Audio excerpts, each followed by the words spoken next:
Welcome to the Anime, Alcohol, and Fitness podcast. I'm the primary host, Ed. And I'm Ben, so I'm the secondary host. Yep, so today's episode is going to be Anime, Alcohol, and Training Principles podcast. We're going to be covering training principles in this podcast with the hope that you take away some educational benefits. Yeah, exercise is a topic that I assume everyone at least has delved into a bit, but what exactly makes exercise or training work per se?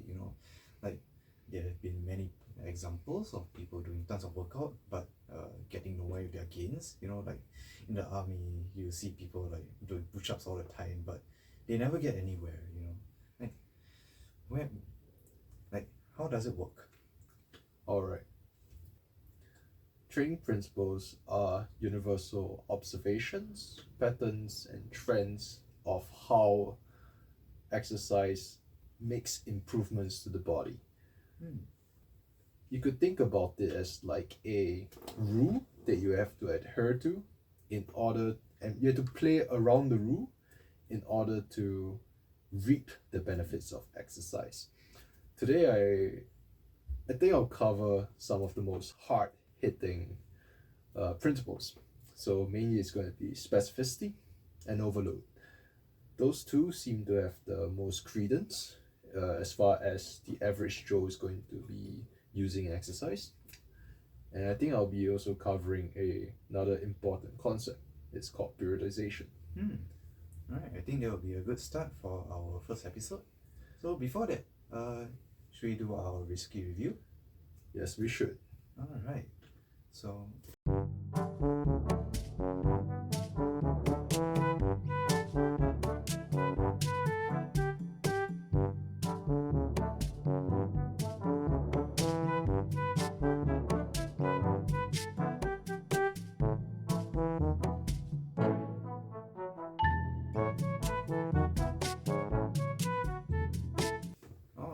So Ed, what do we have here today? Okay, so for our whiskey review, we have an Old Forester Stateman whiskey. It is a 95 proof whiskey. It is a bourbon, which means that it is produced in the United States. And it's actually inspired from a movie. Which so movie it's is inspired from The Kingsman, The Golden Circle. Yes, so this is quite the classy bottle that we have here today. Why don't we give this a little whiff? Right, from here I can really smell a good hint of vanilla. Alright. Oh, delectable. Yeah, Fantastic. the higher Nice alcohol and sweet. percentage. It hits harder, yeah, yes, it but hits the a lot vanilla harder. comes off strong. Yeah. Alright, first sip. Cheers. Yes. Cheers. Oh, I like a lot of other bourbons. The spice doesn't hit very hard initially. It comes in around midway through, and it doesn't really overpower the vanilla. The very first taste is taste of wood. It's a very nice taste of wood that I actually appreciate. It's not the same kind of wood that you would get from the oak barrel that you expect. I also got a little taste of fruit. Spice is not too strong. It comes initially, then it fades. Yeah, it tastes like I think you know what fruit is. Orange. Actually, not sour, but sweet orange. This is great. I say this was worth the money. It is. Well, like most bourbons, it doesn't go down the smoothest. It has the spice which really packs that much of a punch. Yeah, but I wouldn't say that it's like most of the other bourbons. It actually goes down a lot easier than a lot of the others. I think it's fantastic. Yeah. How much would you rate it, Daryl? Solid 8.5. Oh. It's a solid 8.5 of 10. Yeah. I will give it 8.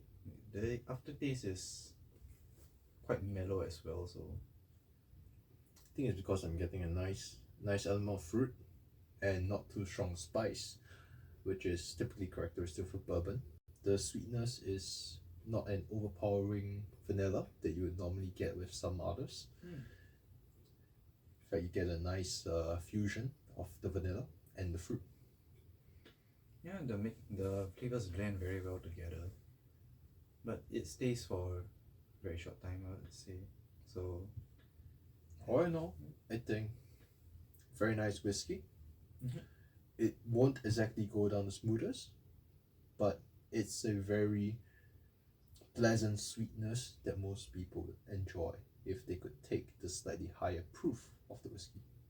I would say it's a somewhat more interesting flavor for those who have not tried bourbon whiskey, and it's not something too tough to get into, unlike the other spicier stuff. Yes, perhaps compared to, say, a Wild Turkey 101, that's definitely a stronger whiskey.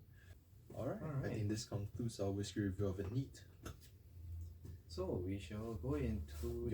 Let's start off with a little bit of a story to pull everyone in. Alright. If you have watched a lot of shonen anime, like I did, you would be familiar with the term the training arc. So are you aware of what the training arc is? It is a montage of character working out to a very epic theme music like Rocky would. I think you're getting it slightly confused with a anime exercise motivation, workout motivation video. But okay, perhaps I can give a few examples of what a training arc is. So there have been several popular training arc styles that have been used by mangaka, other animators in their stories. The first and most prominent one is the use of a time skip training arc, which is where the author uses a time skip, usually like 2 years, in order to establish a period of training in order to justify random improvements that the characters would exhibit in the future. So prominent examples of this would be Naruto. When they transition from the anime Naruto to Naruto Shippuden, they use this as an opportunity to introduce the training arc into the story, where Naruto, or rather Team 7, which consists of Naruto, Sakura, and Sasuke, all go into their own respective training arcs with one of the 3 legendary Sanins each. Jiraiya for Naruto, Tsunade for Sakura, and Orochimaru for Sasuke. So obviously once they introduced Naruto back in Naruto Shippuden, he was shown to be drastically more powerful. His control over shadow clones and chakra was a lot better, and he actually had tactics. Right, but these time skips don't usually go into much detail about the trainings, do they? They don't actually go into much detail about the training. It's usually like, okay, Naruto might be a bit of an outlier, purely speaking from the anime itself, because it just went bam. Naruto goes on the journey with Jiraiya, and suddenly Shippuden starts, and Naruto is 2 years older with a new fit. Wow. Suddenly he's back with the drip. So perhaps a more blatant example that you'd be expecting would be One Piece. So after the Marineford War, I hope this is not spoilers for anyone, the Straw Hat Pirates go into their own respective training arcs with the 2 years time skip that I mentioned previously. So in the manga and the anime, they show each character of the Straw Hat Pirates going into their own respective training arcs with their own unique trainings in different locations where they got sent to by Bartholomew Kuma. So Luffy ending up on the, not too sure what's the name of the island, but it's the island with Bo Hancock, and it's essentially a snake Amazon. Yeah, he did hockey training with Rayleigh, for example. Whereas someone like Sanji happened to get sent to Okama Land, where he spent 2 years training with transvestites and somehow became able to run into the sky. Well, that flew entirely past my head because I have not watched One Piece, but yeah, quite generic. Yeah, that training arc isn't necessarily just working out, you know. It could be just like gathering more knowledge, like what happened with Nami and Chopper is that they both went to different institutions where they learn how to develop their usage of their respective technologies. So for Nami, it would be weather manipulation technology, and then for Chopper, it would be medicines, because he's the doctor of the crew. Now, those are some easy examples of a time skip training arc. Another training arc would be a real-time training arc. So as the story progresses, as you watch it from episode to episode, or you read from chapter to chapter, the use of training is a very prominent theme within the story.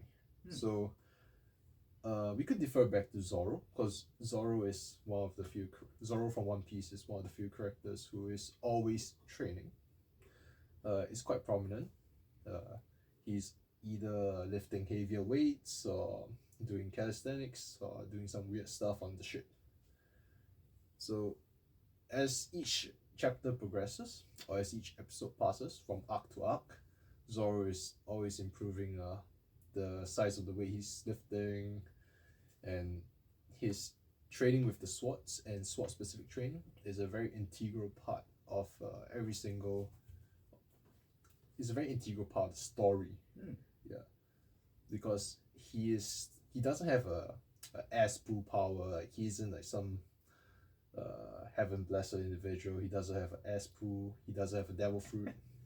Instead, all he has is 3 swords, no sense of direction, and being absolutely jacked. So from what I understand, the time skips are portraying a more sudden burst of improvement, while the real-time training provides more of a incremental view of the improvements. If I were to understand. It shows it's more like step by step. Right. Instead of like a time skip, it's like bam, it's exponential. Yeah. So perhaps another example of this would be the hero is overly cautious. It's overly powerful. It's overly powered, but overly cautious. So the main character is Ryugun Seiya. I think that's how I say it. So he's a guy. He gets isekai. The first thing he does is he starts doing push-ups to increase his level. Sounds about right.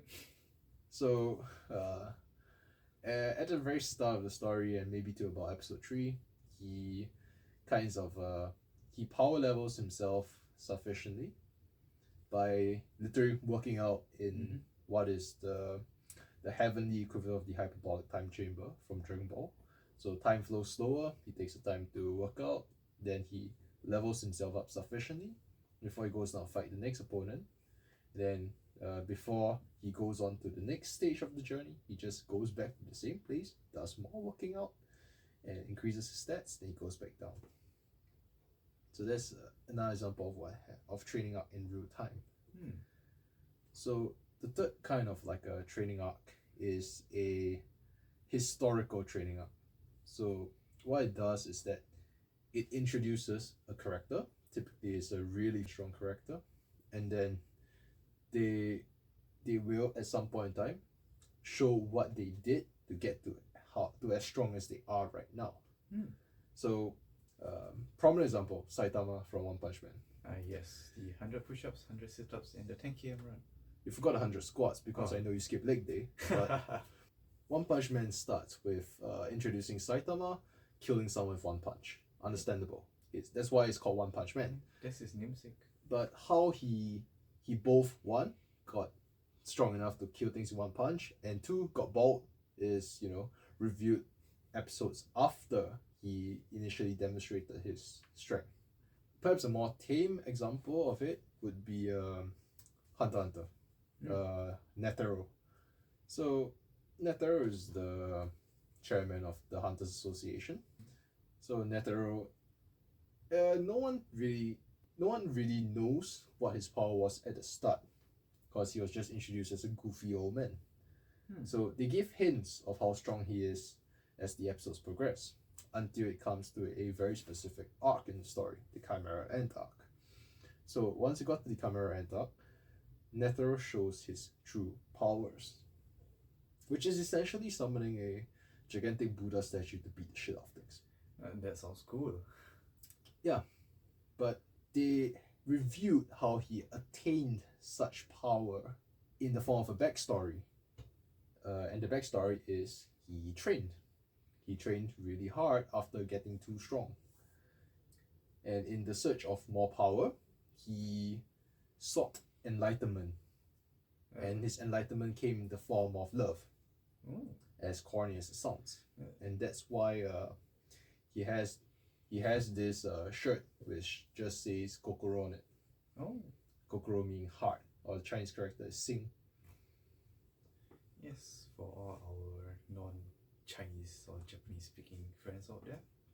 Yes, so something I would like to mention is that the training arc is very akin to real life exercise program, in the sense that there are various facets of a training arc that are derived from what people actually do in physical training in real life. So a good example that I actually came up with is Midoriya from Boku no Hero Academia, or My Hero Academia. His training arc is a very good example of the concept of periodization. So yeah, you mentioned periodization, but what exactly is this? It's a concept. Okay, periodization has it can be defined in a two-step manner. So from how it is named, its nomenclature, periodization is the separation of training into distinct training periods.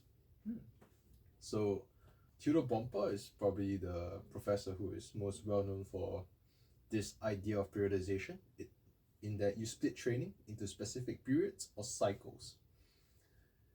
Whereas follow-up definition by Dr. Mike Zoros is that periodization involves the planned manipulation of training variables in these periods in order to achieve a specific training outcome. That is what periodization can be defined as. First, distributing your training into periods, and then manipulating variables in each period in order to achieve an exercise outcome at the very end of it. So you mentioned Midoriya from Boku no Hero. So how does that demonstrate the periodization theory that you have mentioned? Okay, great. We must first establish the premise of the main character, Midoriya. At the very start of the story, Midoriya, a man who has he's just an ordinary human being, and he is set to receive a quirk that is being passed down to him from his favorite superhero, All Might. In order to receive the power of, I think arguably 8 men, a couple women, 1 woman, he needs to become a suitably strong vessel in order to receive this power. Otherwise, he'll just explode. You heard the term glass cannon? Yeah. So you can be exceedingly strong, but if the cannon is made of glass, you just fracture upon firing. Right. That's very important to the strength. Yeah, so in order for him to wield the power of several others in one body, he has to train and get his body suitably strong enough to use said power. In order to achieve this power, Midoriya and All Might work together on a plan. The name is kind of corny. It's called the Aim to Pass American Dream Plan.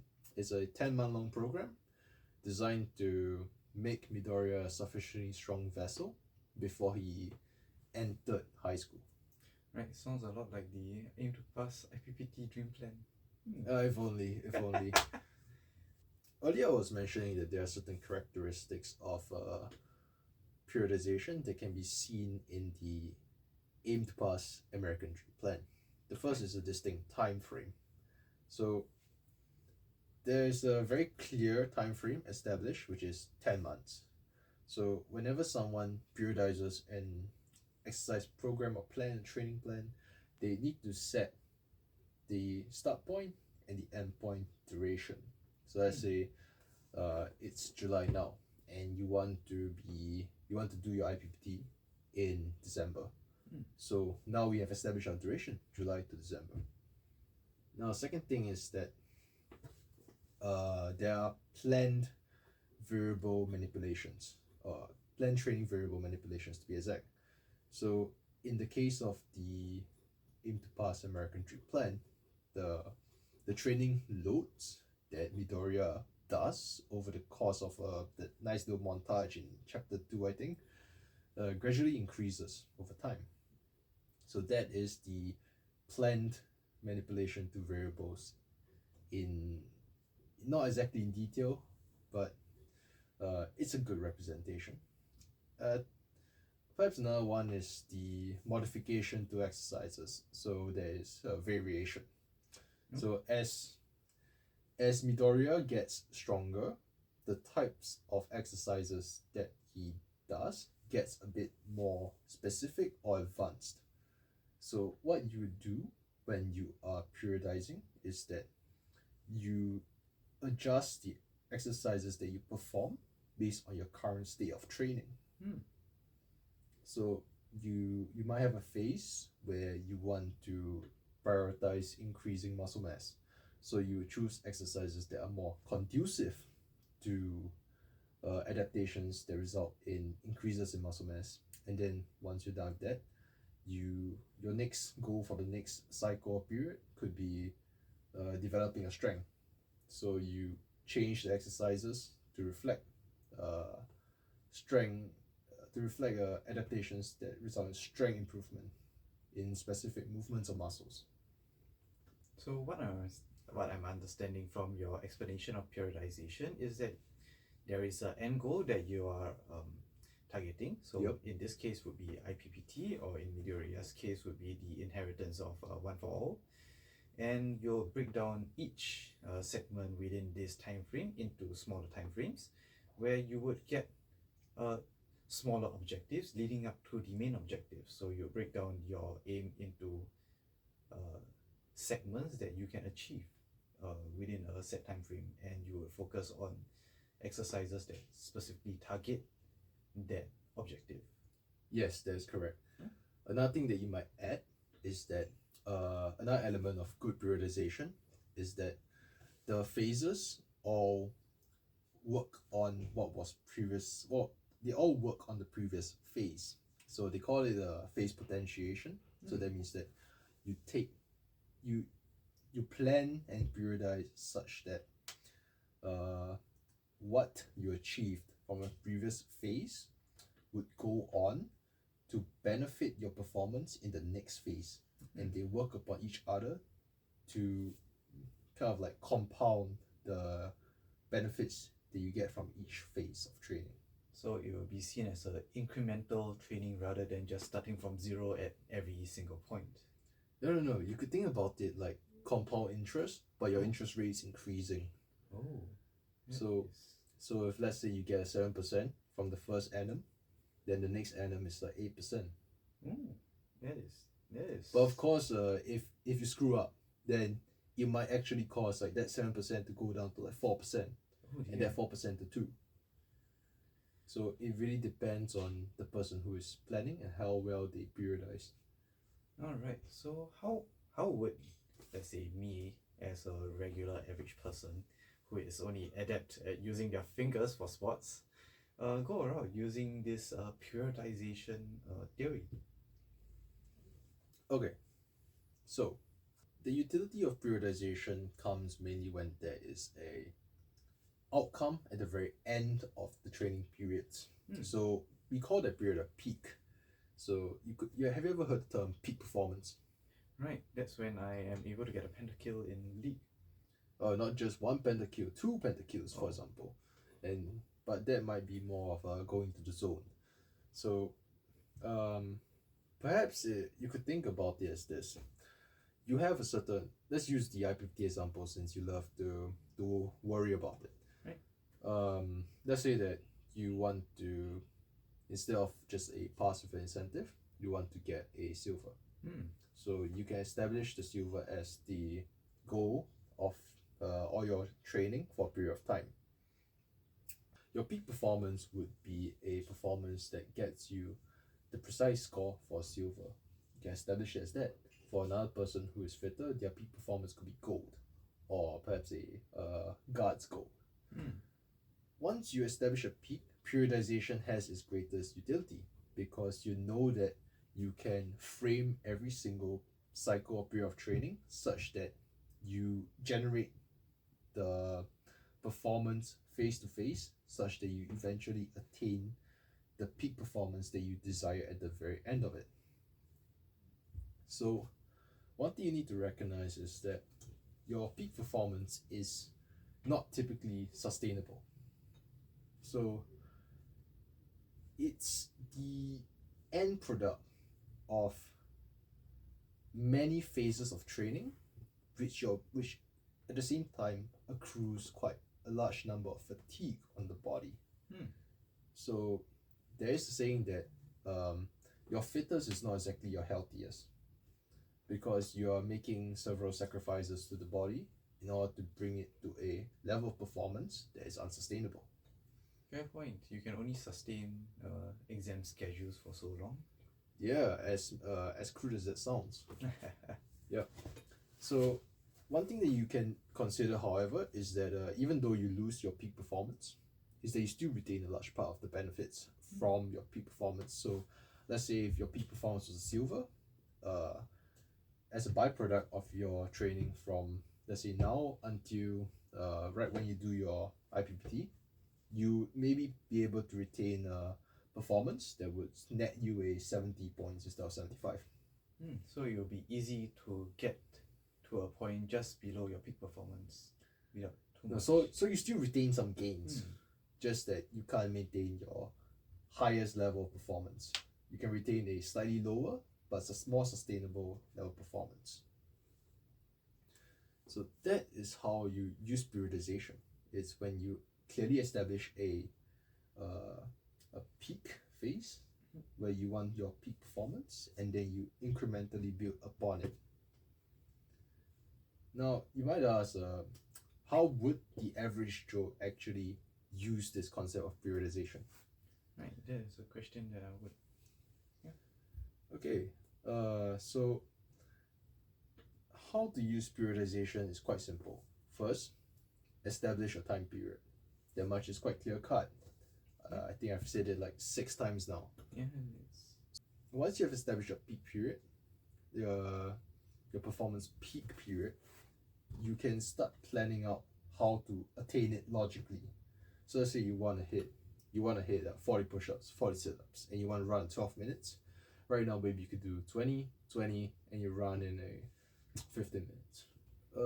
You can program workouts that would raise the total number of push-ups that you can do, the total number of sit-ups that you can do, and program runs that eventually build to you running a faster time.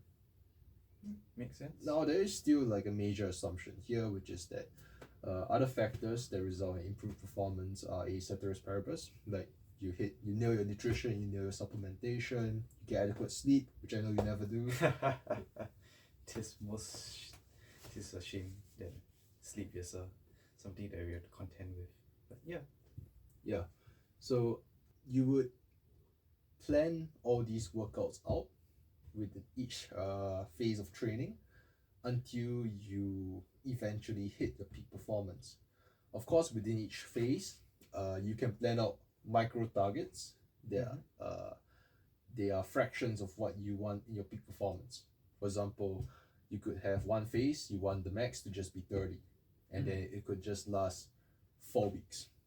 Then you could have another 4 more weeks, and the micro goal for that is 35.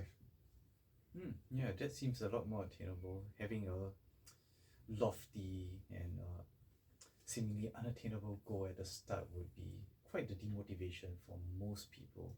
Yeah. Yeah. One thing that I will not get into, however, but we can put it into further consideration, is that peaking by itself, or the process of attaining a peak performance, is its own science and is its own process. So typically, 2 characteristics of a peaking phase is that you want to minimize fatigue, so you want to have your recovery at its best. The second thing is that you want to slowly start expressing performance close to your peak performance in a build up to your peak performance. So that would be like maybe while you have done like 4 sets of maybe 20 reps for your training in order to get to 30. Once you're at your peak, perhaps you would do 1 set of 32, stop right there and take a break. And your training session right there. So you have come close to expressing performance close to your peak, which is 40. And at this stage, you would already be capable of doing 40, but you're not going to do 40 because you want to minimize fatigue, but you want to get enough practice for this specific peak performance. Close enough to it. Well, fatigue seems like a very large topic that we should cover in a future episode. That I will. Alright, so let's move on to the whiskey review of the Stateman on the Rock. Alright.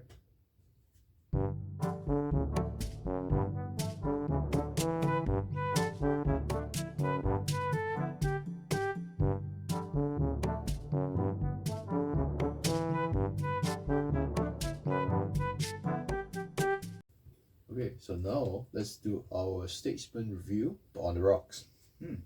Shall we give it a try? Let us. Cheers. Cheers. Oh, it actually makes the spice a lot sharper, but Yeah. the duration is a lot shorter. And it mellows out the taste over a longer period. I actually don't like it on the rocks. Like, it really amplified the spice, but I'm not getting the sweetness that I'm usually used to when it comes to bourbon. I think it feels subdued. Yeah, the sweetness really goes away.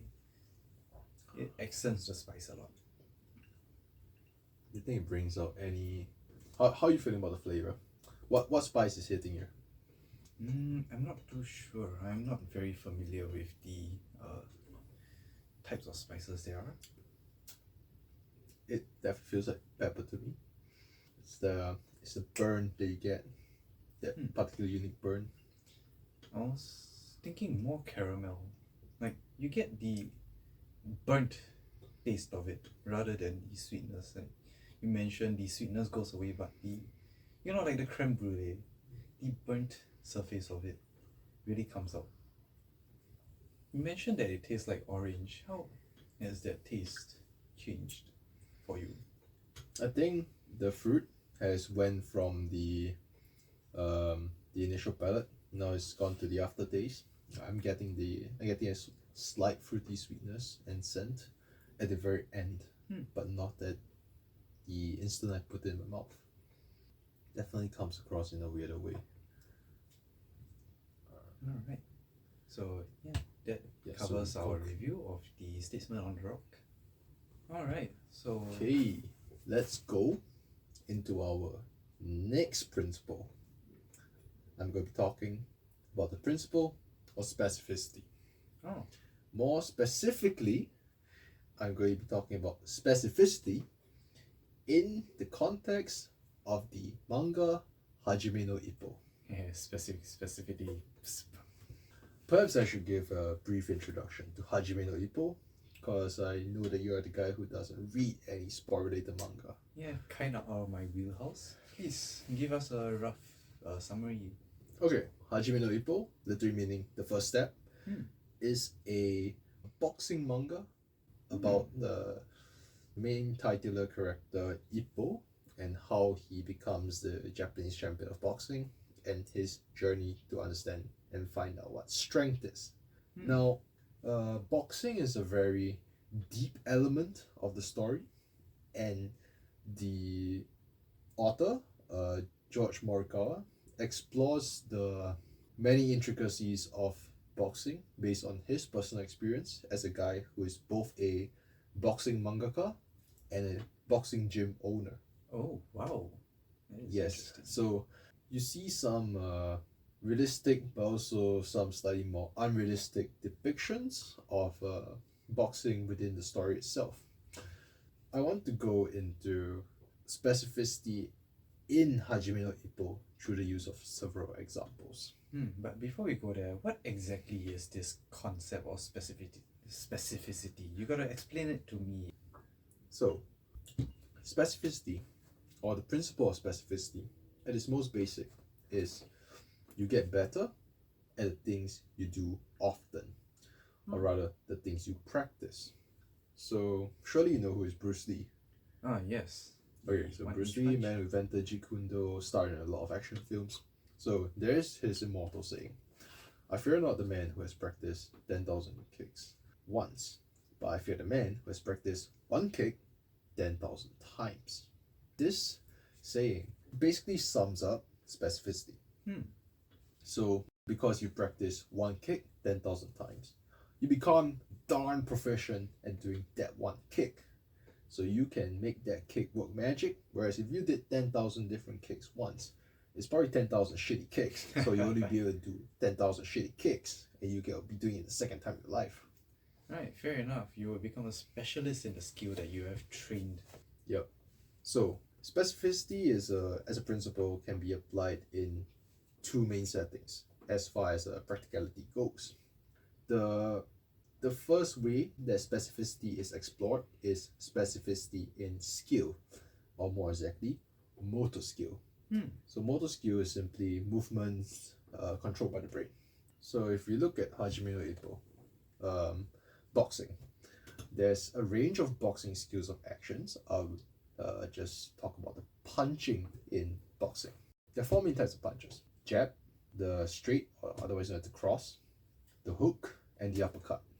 These are four types of punches that you typically do as a boxer. Now, in order to develop these punches, you would need to actually do the punching. But what can you hit?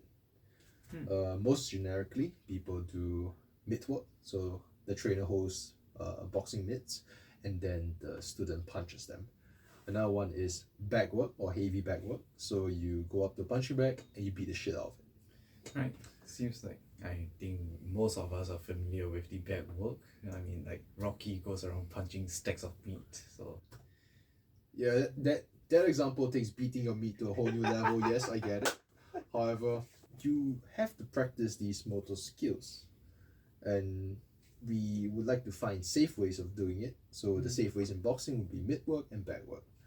Now, there's also another thing called boxing style. Boxers generally reflect two styles of boxing. There is infighting and there is outboxing. So to give some real life examples, Mike Tyson, prolific infighter, very well known for going up close, exploiting his smaller build to go in deep, and then beating the shit out of people with close range punches, namely hooks and uppercuts. Then you have a more prolific example of a outboxer, Floyd Mayweather Jr. Undefeated, he's a man who keeps his distance, rolls with the punches, never gets hit. Right. Two very different styles of boxing. Yes, but the boxing style reflects a difference in training. So you want to get specific at the types of punches that you'd be making the most use of, and you want to be the most proficient at. So for infighters getting close, those would be close range punches like the hooks and the uppercuts. And then maybe the cross, and at the very last you put a bit of emphasis on the jab in order to maintain distance. Whereas as an outboxer, your jabs are your moneymaker. They keep the enemy away, but at the same time you can cause massive damage for them, followed by the crosses, and then the hooks and the uppercuts become a bit of a more subdued weapon that you pull out only when you're being pressured. So you reduce your reliance on them, or if you have longer arms, then you try to find a nice mid-range to exploit them. Right. Can't see close range attacks working from a distance. Yes. Because of this, you would see that inside the manga or the anime of Hajime no Ippo, you have the boxers doing very specific trainings as well. Let's talk about another example. So title character Ippo, as the story develops, the man he has his multiple training arcs, the man develops special abilities.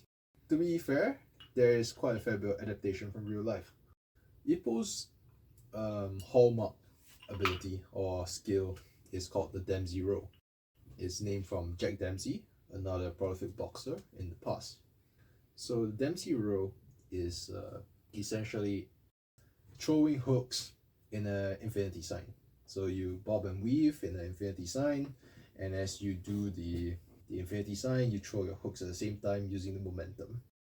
In order to develop his motor coordination to perform this movement, there is a very interesting scene inside the manga. So in order to develop his ability to make this infinity symbol by bobbing and weaving his body, Ippo's coach, Kamugawa, did this thing where he took tennis balls and then he would throw them in opposite sides, and Ippo would have to try and catch each tennis ball. So he would have to go from one side to the other very repeatedly in the same infinity symbol that the Dempsey roll is reminiscent of. This is an example of a very specific style of training in order to develop a very specific motor skill. So this is something like the Karate Kid with their wax on, wax off, something like that. Damn, I actually never watched the Karate Kid, but you probably have the idea. A very specific movement trained by a repetitive set of trainings. Yeah. So that is essentially what specificity in skill is like. So, but in the story, the other characters do not only focus on boxing. Like they do other stuff like running and calisthenics and the weightlifting. So, but how do all these other non-specific exercises fit in? Like, it's not all specific to boxing. Like you do not see the boxers only going in to train their punches. You see them running around the track and like everything else. Like how does it fit into their training regimen? All right. So before we get into the different kind of specificity, which is specific fitness or specific physical preparedness, we're going to need to talk about this other concept, this overarching concept. It's called physical preparedness. The nature of physical preparedness is that it deals with your fitness and it deals with your physicality. It does not exactly pertain to your skills or your techniques. How do you think fitness can be defined? For me, fitness is essentially just how much torture your body is able to sustain before it collapses on the track. Okay, I think that's called masochism. But, yeah. Right, so fitness can typically be dichotomized into two categories. So the first category is health-related fitness. Health-related fitness generally pertains to something a bit more innate to the body. So you're talking things like your muscular endurance, your muscular strength, your cardiovascular endurance, your mobility. The second type of fitness is a skill-based fitness. So skill-based fitness typically have a element of performance to it. It's influenced by your capability, not innate to your body, but it's more of a how you do things kind of element. Some skill-based fitness traits are power. Because power is force times velocity. So you need to be able to produce speed. That's another thing. Another thing would probably be balance, coordination. That's another one. So will it be safe to say that the performative aspect of fitness would be an exploitation of your innate fitness to a certain extent? You could say it's how you use your health-based fitness traits. That could be a way of saying how skill-based fitness is. But other than that, what you really need to know is that fitness can be categorized into these two discrete categories. Now, let's talk about physical preparedness and how it pertains to fitness. First thing is that the name is pretty self-explanatory. It's how physically prepared the body is for the performance of a task. Now, in the training space, not say the training literature, because we're not going to get too sciencey here, there's two kinds of physical preparedness. The first is general physical preparedness, acronym GPP, and the other is specific physical preparedness, or SPP. Right, please dive into detail for each. I'm not too familiar with the terms. Yeah, GPP is essentially your physical preparedness as it pertains to most health-based fitness aspects. So we're talking about your basic strength levels, your muscular endurance levels. You could say that you have a high level of GPP if you are competently strong. You have a pretty decent base of muscular and aerobic endurance at a variety of movements. And then if you have low GPP, it means you have lower levels of those. So the everyday fitness essentially. Yes. Yeah, so it's kind of like throw into the wall, how you're going to survive kind of fitness. Yes. Then we can talk about SPP, specific physical preparedness. SPP typically pertains to your fitness state as specific to a movement or a task. You could say SPP for one specific exercise. So let's say kicking a ball. So how physically prepared is your whole body to just do kicking a ball? So it's just focusing on that one muscle group or that one activity. You could think about it as it's how developed is the muscle that performs the actions that kicks a ball, that creates the outcome, kick a ball. Another thing is that, let's say we could talk about every bro's fetish exercise, the bench press. If we're talking about your SPP for bench press, it would be things like tricep strength, tricep endurance, your pectoral strength, your front deltoid strength, your upper back stability, your hip drive, all those. I'm sure you got absolutely nothing of that. Yeah, you can rewatch the episode, but it will pertain to those specific fitness components. Then if you talk about, let's say, the sport of powerlifting, where the squat, the bench, the deadlift, so it will not just be your fitness for the muscles that are used to perform the exercises, also your cardiovascular and muscular endurance to perform 9 successful lifts over the duration of competition. That would be your SPP. Yes. So if there's one really massive takeaway from this, is that specificity in training applies to 2 things. It firstly pertains to your skill, the motor skill to be exact, and it pertains to your physical preparedness or your fitness. So you can develop specific fitness. But both are very important to the activity that you're going to perform. Yes. So that's where we go into this problem. It's a very massive problem plaguing the fitness space. I would like to term it the concurrent training dilemma. Oh, please elaborate. I am not familiar with the term. Like how I mentioned that there is periodization, right? There is something, there's this modality of periodization called concurrent periodization. Because periodization, you set one specific goal as the outcome. So concurrent means that you want to do more than one specific peak performance goal. What do you think happens when you try to put too many eggs in one basket? Right, I will get very confused. I have no idea what to focus on, and then after that, you spread your effort too thin, and then you get nothing. Exactly. So there are many examples in real life where this spreading yourself too thin and thus making suboptimal results happens. I have a few examples. Perhaps I'll start with the most prominent one where I have personal experience it. So this one is CrossFit. It is a shameful past. Yes, I admit I've done CrossFit. It was back in 2015, 2016. I was a young ignorant child. I idolized Rich Froning. You don't know who that is. So what exactly is CrossFit, if you mind? Because I have no I'll give idea. some context. CrossFit is a organization that has a patented sort of training style called CrossFit. Bro, just trust me? Not exactly. You have to go to the website if you want to find out more. Oh, okay. But CrossFit is essentially concurrent training in a nutshell. You are training to get fit across everything. So you want to get good at running, cycling, swimming, gymnastics, lifting weights. Right, sounds like a very efficient program. So what exactly is the problem with it? Yeah. So remember what we were saying about spreading yourself too thin? Right. You're setting yourself too many goals when you're doing CrossFit. You want to get good at everything. You try to get good at everything, you get good at nothing. Oh dear.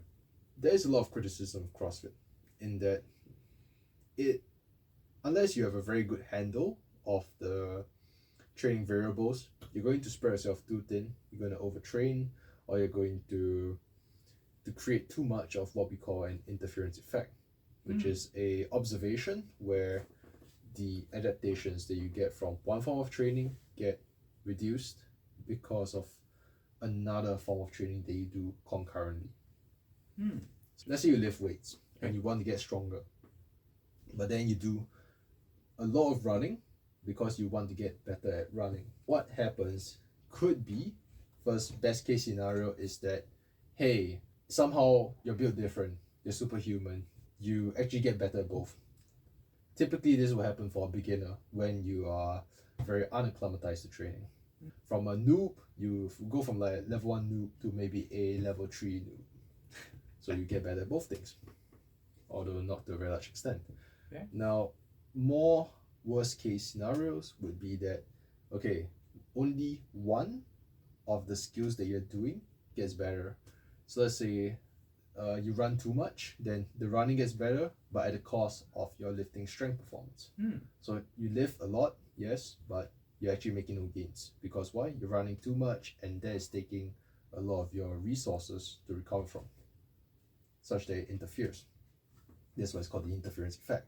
Now, the worst case scenario is that you do too much of both, and instead of making no gains, you actually retrograde and you lose performance on both. So you're now able to lift less weight, and you're running slower than what you previously was because you overworked yourself. So in the fitness space, you call it overreaching. Right, that is concerning. Yeah, because of the many diverse varieties of training methods that CrossFit employs, the many different training styles, the large variety of exercises, and I'll mention the absolutely absurd amount of volume, which is like how much work is being done. It's gotten quite a lot of flack as a training modality. It's actually, you just become mediocre at everything unless you choose to specialize in something, in which everything else then falls off while that one skill improves. That is, you can't be a jack of all trades and master everything. It's kind of like you become a master of one, but at the cost of the all trades. So that is essentially what CrossFit is, and I have done it. Yeah, as I was like, you could consider me a noob at the time. So what happened was that I was trying to get a reasonable silver for IPPT before I went to NS, and then I put a bit too much focus on my running. So what happened was that, hey, my weight fell and my running really improved by quite a fair bit. What happened was that my lifting strength fell across all exercises. So I deadlifted less, I squatted less, and I benched less. No, that's not going to work for IPPT. So what changed during NS? Okay, so I can actually segue into a second topic, soldier training. I think that soldier training itself deserves its own unique episode because we have like many different vocations and their own unique styles of training. And I think we all went through our own different BMTs, which the experience will be very different. I think I went through quite a bit of overwork there, and you probably had something different because of the cramped 9-week nature of your training. Hey, how about we go on to the next whiskey review? Oh, that sounds good.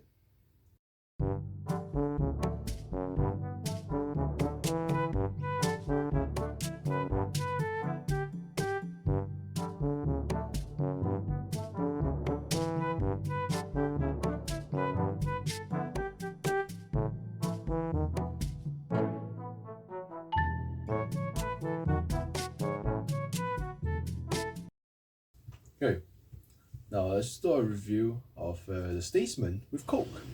Alright, I'll be expecting... You expecting good things? Yeah. Alright, It let's was hit quite it. strong in the initial Cheers. straight, so I'll be expecting a bit stronger than the cowboy. Yeah. In case that was not an indicator, yeah, we filmed this immediately after the pilot. But hey, Indeed. thoughts on the taste? It tastes a lot like Coke vanilla. Yeah, it's very sweet. It doesn't really have the expected aftertaste, right? It has slight vanilla aftertaste, but the other notes of it are really subdued. Not as much spice as I would expect. I think the higher proof hits a bit harder. Hmm. I'm getting a bit more of the alcohol aftertaste. The spice has been very subdued, and the sweetness, I think, it's actually been drawn out with the addition of the Coke. Hmm. So now the sweetness is actually a lot more desirable. You could think of it as the Coke's sweetness, along with a little bit of a fruity sweetness from the alcohol. Oh no, I think I think that the Coke does bring out the flavors a bit better. The slight detriment is that I don't think this should be mixed with something else because of how expensive the drink is by itself. Well, it definitely makes a good mixer, and it goes down quite smooth. As Indeed. yeah, most bourbons are quite hard to palate on their own, so a mixer would be a fine way to enjoy a good bourbon. So, Edward. Yeah. I have commonly heard the term progressive overload. So let me know what are your thoughts on this? Progressive overload. I think the very first thing that we need to establish is that we need to define what overload is. Pray tell, how exactly do we define this overload? Overload as a training principle simply is defined as this. Overload is when you perform a training or a stimulus, typically in the form of training, that creates an adaptation. You could do exercise that fails to result in adaptation, or you could do exercise that does result in adaptation. When you perform a bout of exercise that is overloading, you have successfully created an adaptation to a higher level of fitness than you previously were. But then again, it all depends on what that improvement in fitness is. Whether it's a slightly high level of strength, it's a high level of muscular endurance, is an improvement to the amount of muscle mass you have. Yeah, so that the entire explanation has flew ahead. Do you have a simpler way for us, like plebeians, to understand this concept of overload? Well, you lift weight, get better equal overload. Lift weight, fail to get better equal not overload. That's simple enough. Okay, then when you bring up the term progressive overload, that would mean this is when things start to get a little bit complicated. As I said initially, overload means that you perform a bout of training and adaptation is incurred. Progressive overload is typically viewed two ways. There's progressive overload as a verb and as a noun. As a noun, what progressive overload means is that, drawing from the previous explanation of what overload is, you manage to successfully, over time, create repeated adaptations from exercise. Means lift weight once, get better once. Lift weight twice, get better twice. Lift weight a third time, you get better a third time. So you slowly build on the previous progresses that you have done in the trainings. Yeah. If you think of progressive overload as a verb, that would mean that you take a specific training variable or several, and then you modify it in a way that it becomes harder. So that would be 1 kg become 2 kg for the simple man. 100 kg become 101 kg for the simple man. That is very simple to understand. Yep. Thank you for clarifying. Do 12 repetitions, next session become 13 repetitions. That is the super simplistic way of understanding what progressive overload is as a verb. As a noun, it would probably be something along the lines of like week 1 lift 100 kg, week 2 lift 102.5 kg. That eventually at week 10 you lift 110 kg, something like that. Yes, there is a very simple way of understanding progressive overload. Yeah, although the the usage of progressive overload is progressive overload is quite nuanced because it really depends on the kind of goals that you're going for. If you are trying to go for a strength goal, then gradually increasing the amount of weight you lift is a very simple way of creating overload.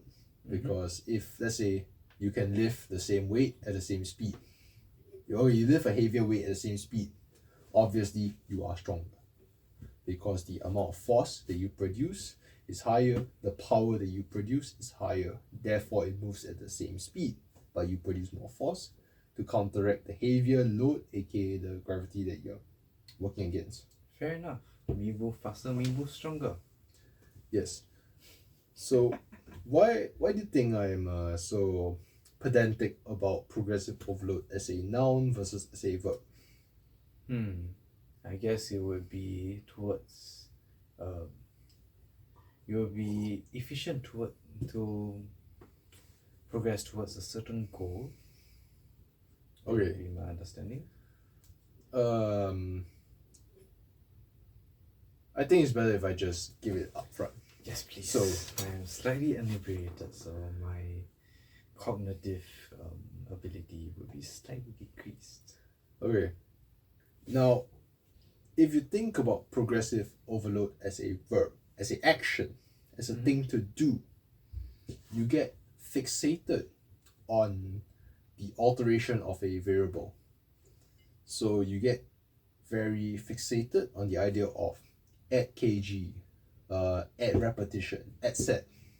However, if you're able to look at it from as a noun, or as I would say, from a more meta perspective, you'll be able to understand that, hey, I have to make my training harder than last time, but in a way such that I produce a favorable adaptation, but I don't cause so much fatigue that my performance actually degrades.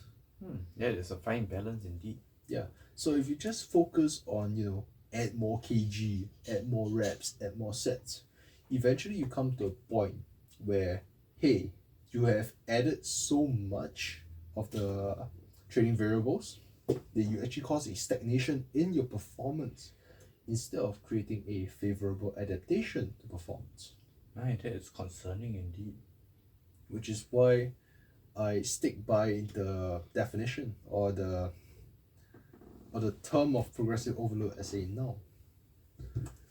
Now, I think we can detract back to the idea of periodization and Midoriya, what he did in Boku no Hero Academia. So I mentioned previously that, hey, Midoriya and All Might actually created a plan. It had a corny name, the Aim to Pass American Dream Plan. What I did not tell you was that during the chapter where they had this like very micro compressed training arc, Midoriya actually deviated from his training plan and he did more training than necessary. Right. So All Might had planned for the American Dream Plan to overload progressively over time. So when Midoriya introduces additional factor, which is more training than necessary, he actually caused himself to be overworked. And as a result of that, they had to readjust the plan after Midoriya actually crumpled during one of his training sessions with All Might. Oh dear. Yeah, I would assume that as an ambitious person, you will want to slowly increase your training regimen. But yeah, if you overwork yourself, that's not really a good or efficient way to do things. Precisely, because while this is a bit presumptive, what Midoriya thought was that, hey, if I want to be the strongest hero, the best hero, I need to outwork everyone. And so I need to do more than everyone. Instead of following the plan, I need to do more than the plan. But he failed to consider that All Might had actually thought about this and that he created a plan that would cater completely to what Midoriya's current state is and every single adapted state from each bar of training. Right. So he actually created his own he created his own demise in a sense where he tried to progressively overload to a higher extent without care and consideration for all the training variables that exist. As a result of that, he unintentionally created a situation of overwork for himself. So his own greed led to his own demise. It's not say greed, but His perhaps desire. a more familiar term would be overzealousness. Yeah. I think that's one that is familiar to most of us. Yes. We would aim to succeed and strive above what we think we are capable of. And Yes. then we'll fall short. Perhaps in a more better saying is that in this case, in the realm of overload, more is not better. Better is better. So while you want to add more, that more has to be very nuanced in a way to create a better outcome, rather than just haphazardly adding more and more in a bid to try and improve your performance. Yes.